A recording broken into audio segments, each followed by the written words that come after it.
ତୁମେ ଜାଣିଛ କି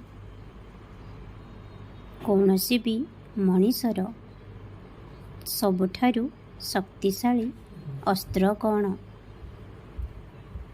ମୁଁ କହୁଛି ଶୁଣ। ତାହା ହେଉଛି ଶ୍ରଦ୍ଧା ଏବଂ ସବୁରି। ମୁଁ ଜାଣେ। ଏବେ ତୁମେ କହିବ କି ବାବା, ଆପଣ ସର୍ବଦା ମୋତେ ହିଁ କାହିଁକି ବିଶ୍ୱାସ ଆଉ ଧୈର୍ଯ୍ୟ ରଖିବାକୁ କହୁଛନ୍ତି? ତାହେଲେ ଶୁଣ ସନ୍ତାନ,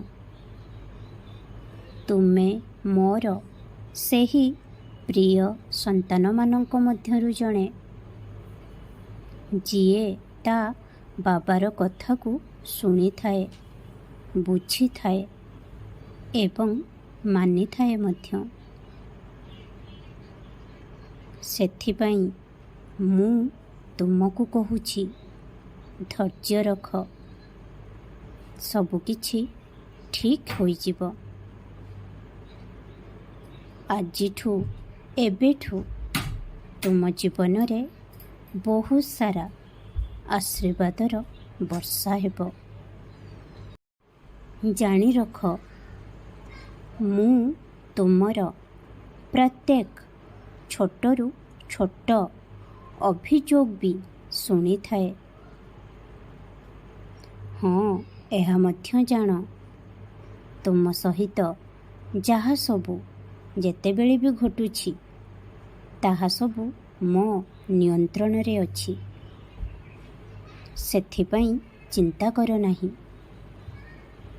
ତୁମେ କହିଲ ମୋତେ ଭେଟିବା ପାଇଁ କେବେ ଆସୁଛ? ବହୁତ ଦିନରୁ ମୁଁ ତୁମକୁ ଅପେକ୍ଷା କରିଛି ପିଲାମାନେ।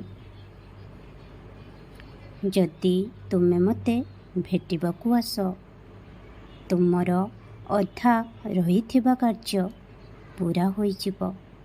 ମୋ କଥାରେ ବିଶ୍ୱାସ ରଖ। ଖୁସିରେ ରୁହ, ଖୁବ୍ ହସ। ବହୁତ ସାରା ଆଶୀର୍ବାଦ କରୁଛି। ଓମ୍ ସାଇ ରାମ, ଜୟ ସାଇ ରାମ।